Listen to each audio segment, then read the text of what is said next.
That's the short answer. Yes. Probably not. But we'll actually probably. The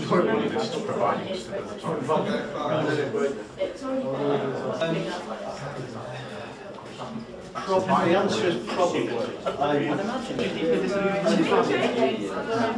Jim should say. I was in the House of Lords. Yeah, you were. Yeah, sure, yeah.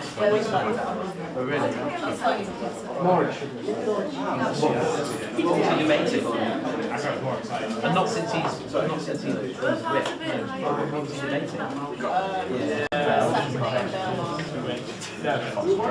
Yeah. Oh, well, as a crossbench.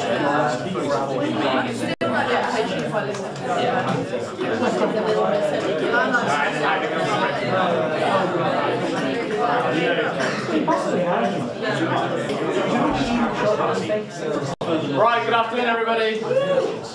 Hi guys, my name's Mo and I'm the Chair of Liberal Youth Manchester.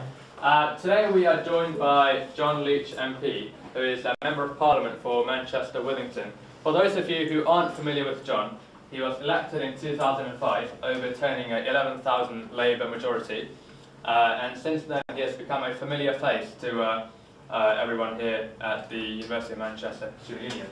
Now, you've all heard the recent news about the Brown Report, no doubt. John's made his position clear, so put your tomatoes away. And John's going to just talk about the whole tuition fees issue, and in fact any other issue that you might want to discuss, be it drug law reform, animal rights, or any other issue that you care deeply about. John will be more than happy to take questions on that. But without further ado, we'll allow John to begin speaking. John. Thanks, Mo. Is everyone okay with me sitting down, or do you want me to stand up? Would it be easier? Stand. Right, okay, no problem.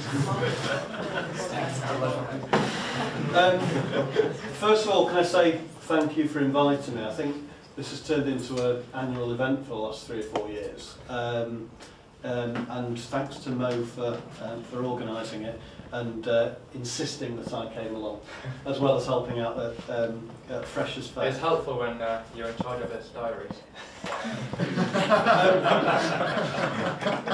I thought I was initially coming to talk about where the coalition was going, but I think the events of this week and the Brown Review probably has focused a lot of attention on the issues surrounding student finance and increases in tuition fees. So I suspect that people might want to talk a bit about that, but I thought to start off with, I would say a little bit about the coalition, where it's come from, where it's going, and how I see it for the future. If I'm honest, when I was asked the question during the election campaign about who I'd prefer to do, who would I prefer to get in bed with, David Cameron or Gordon Brown, my answer was neither of them, and I stand by that position. And I was actually one of 3 Liberal Democrat MPs who didn't vote to go into the coalition. But I think I'm a realist and recognise that there wasn't actually any alternative.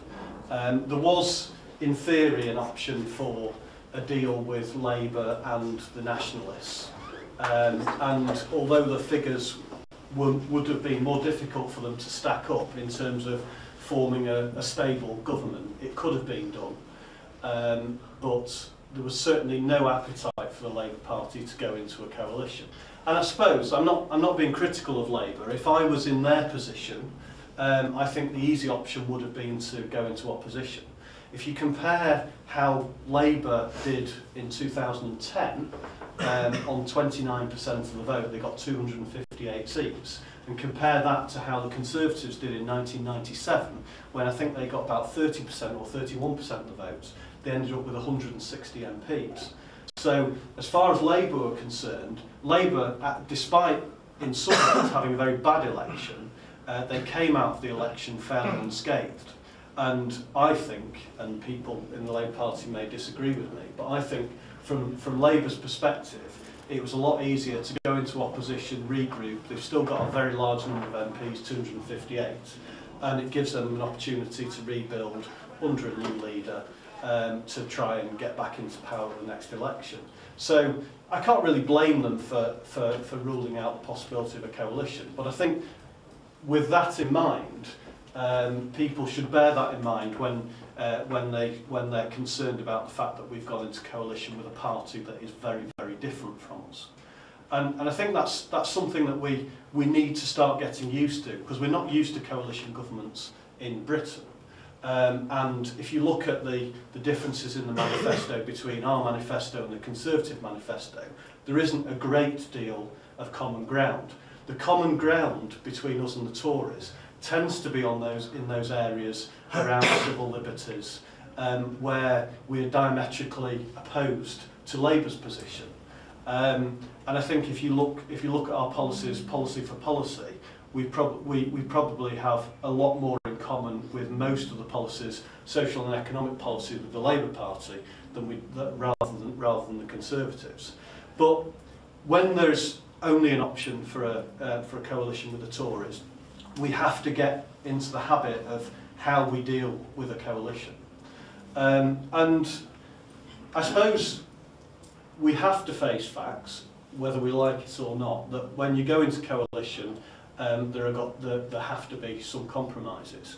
And we went into the coalition discussions looking to get really to get four main things out of it, and that was changing the taxation system to increase the personal allowance up to £10,000, and we've achieved that. That's going to happen within the term, the parliamentary term. Political reform, that was another thing that was on the agenda. The AV vote is the AV bill is going through Parliament at the moment. I have to say, although I'm confident that the AV referendum will happen, I'm not confident that the AV referendum will be won, because I suspect that, well, I know that the Tory party will campaign against the AV referendum, and a large proportion of people within the Labour Party will also campaign against the AV referendum, despite it being in their manifesto for the last two elections. We also, during the election, set out our stall on extra cash for kids from deprived backgrounds in education, our pupil premium. And over the Nick Clegg announced details about that today in a meeting in Chesterfield. And then finally, the whole issue about the Green New Deal and about becoming the greenest government ever. And over the next 4 or 5 weeks, there are going to be a lot of announcements about what we're doing in terms of a green investment bank and basically trying to live up to that claim that we're going to be the greenest government. So, in terms of what we got out of the coalition discussions, we got quite a bit out from our manifesto. Unfortunately, we didn't get everything, and things like free schools and academies, which frankly I think are crazy, they've gone through because that was something that the Tories wanted in return for this extra investment through the pupil premium. And then I suppose one of the big thorny issues was how the Brown Review was going to pan out. Now,